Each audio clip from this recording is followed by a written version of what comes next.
अब आते हैं ऑस्मोसिस। ऑस्मोसिस भी पैसिव डिफ्यूजन की एक टाइप है। इसमें क्या होता है कि इसमें जो वाटर है वो मूव करता है अक्रॉस द सेल मेम्ब्रेन, ठीक है। इसका जो कंसंट्रेशन ग्रेडियंट है वो हायर टू लोअर है, मतलब हायर टू लोअर साइड पे आपका वाटर मॉलिक्यूल मूव करेगा across the semi permeable membrane. सही है। डिफ्यूजन में और ऑस्मोसिस में बेसिक डिफरेंस ही यही है कि डिफ्यूजन में किसी भी सेमी परमिएबल मेम्ब्रेन की रिक्वायरमेंट नहीं है। सही है। सेमी परमिएबल मेम्ब्रेन की रिक्वायरमेंट नहीं है। जो चैनल प्रोटीन हमने यूज़ किए उसमें एज सच कोई सेमी परमिएबल मेम्ब्रेन नहीं है जिससे वो पास आउट हो सके। वो डायरेक्टली उससे अटैच हो रहा है और वो डिफ्यूज़ हो रहा है आपके इनसाइड और आउटसाइड द सेल में, ठीक है। लेकिन वहाँ चैनल प्रोटीन या मेम्ब्रेन प्रोटीन के थ्रू डिफ्यूजन हो रही है। सही। ऑस्मोसिस में क्या हो रहा है कि आपकी जो सेमी परमिएबल मेम्ब्रेन है उसके through water higher to lower side पे मूव कर रहा है। सही। ये आपकी सेमी परमिएबल मेम्ब्रेन है, ठीक है। जो आपका वाटर मॉलिक्यूल है, वाटर की, अच्छा, ऑस्मोसिस में क्या है कि ये भी इक्विलिब्रियम मेंटेनेंस करता है, ठीक है। अब क्या होता है कि यहाँ की साइड पे देखा जाए तो यहाँ पे सॉल्यूट की वैल्यू जो है मतलब कंसंट्रेशन ज़्यादा है, यहाँ पे वाटर की कंसंट्रेशन ज़्यादा है। तो यहाँ वाटर जो है हायर कंसंट्रेशन में मौजूद है, यहाँ कंसंट्रेशन लोअर है इसकी, वाटर की। अब आप देख सकते हैं कि यहाँ आप देखेंगे हायर कंसंट्रेशन थी, यहाँ पे लोअर हुई, देन फिर ये एक इक्विलिब्रियम मेंटेन हो गया वाटर मॉलिक्यूल्स, ठीक है। यहाँ पे सॉल्यूट्स की बात नहीं की जा रही, यहाँ पे वाटर की बात की जा रही। ये एक हमारे पास एक्सपेरिमेंट है जो कि यूट्यूब अपैरेटस, ठीक है। इसके अंदर हमने सुक्रोज सॉल्यूशन डाला है। इस सुक्रोज सॉल्यूशन में क्या है कि नॉर्मली जो हमने पढ़ा है ऑस्मोसिस में सेमी परमिएबल मेम्ब्रेन जो है वो बिग साइज़ के मॉलिक्यूल यानी कि सुक्रोज मॉलिक्यूल को अलाउ नहीं करता कि वो पास हो, क्योंकि जो सेमी परमिएबल मेम्ब्रेन है उसके अंदर पोर साइज लिमिटेड होते हैं। वो हर मॉलिक्यूल को अलाउ नहीं करता कि वो इजीली पास आउट हो जाए, ठीक है। सेमी परमिएबल अलाउ कर रहा है सिर्फ वाटर मॉलिक्यूल को कि वो पास हो सके, ठीक। यहाँ पे हमारे पास यूट्यूब है, ठीक है। इस यूट्यूब के अंदर यहाँ पे एक सेमी परमिएबल मेम्ब्रेन है, एक साइड पे 10% सुक्रोज सॉल्यूशन है, ठीक है, और यहाँ पे 20% सुक्रोज सॉल्यूशन है, ठीक है।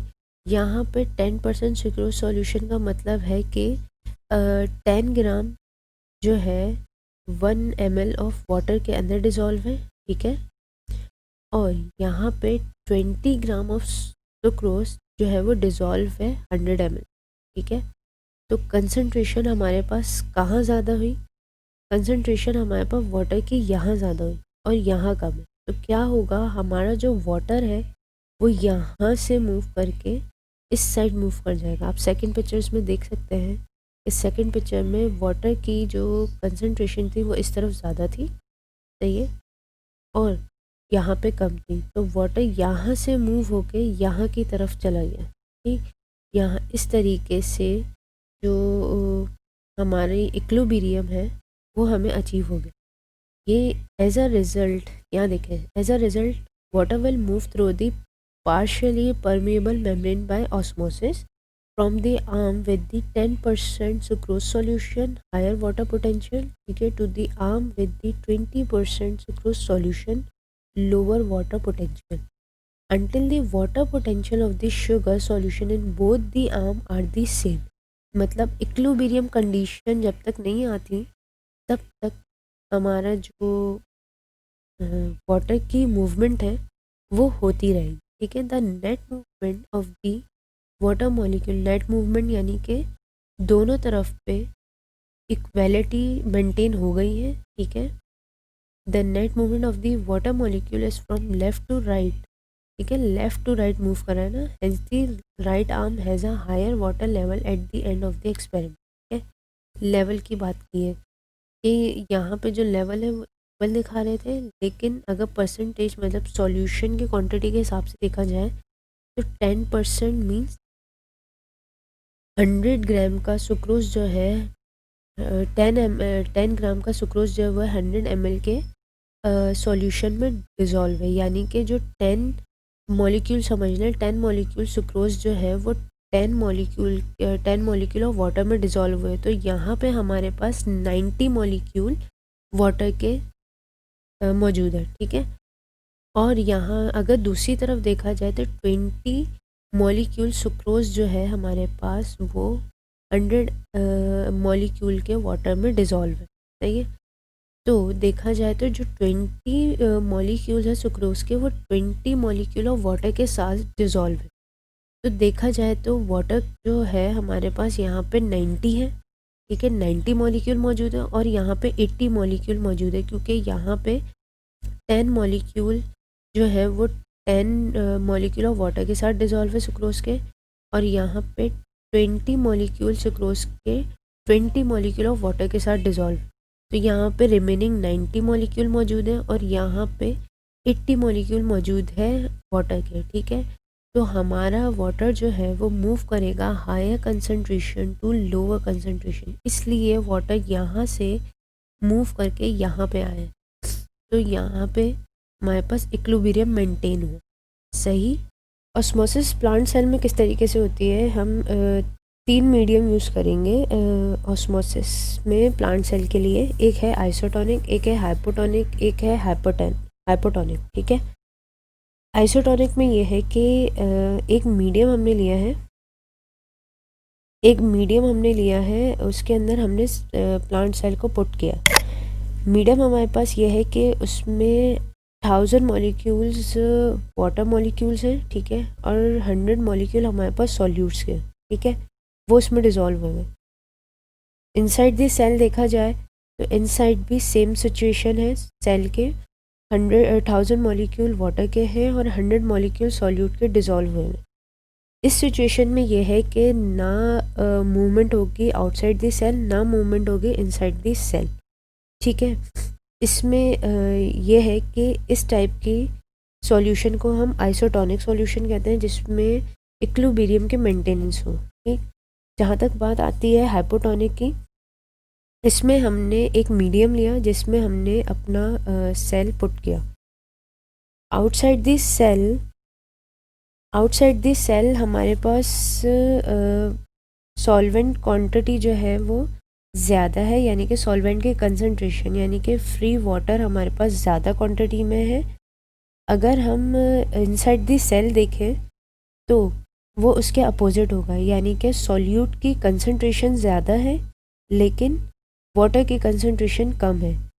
हमारी ऑस्मोसिस की डेफिनेशन के हिसाब से वाटर मूव करेगा हायर टू लोअर कंसंट्रेशन, यानी कि जो मीडियम है, मीडियम से वाटर मॉलिक्यूल मूव करेगा आपके सेल के अंदर, सही है। इसकी वजह से क्या होगा, सेल के अंदर क्या चेंजेस आएगी कि cell water goes inside the cell, ठीक है, एंडोऑस्मोसिस हो जाएगा, सही। टर्जिड आ जाएगी सेल के अंदर, सही। और सेल जो है वो रप्चर नहीं होगा, क्यों, क्योंकि सेल वॉल की वजह से उसको मैकेनिकल सपोर्ट है, ठीक है, तो सेल रप्चर नहीं होगा, सही।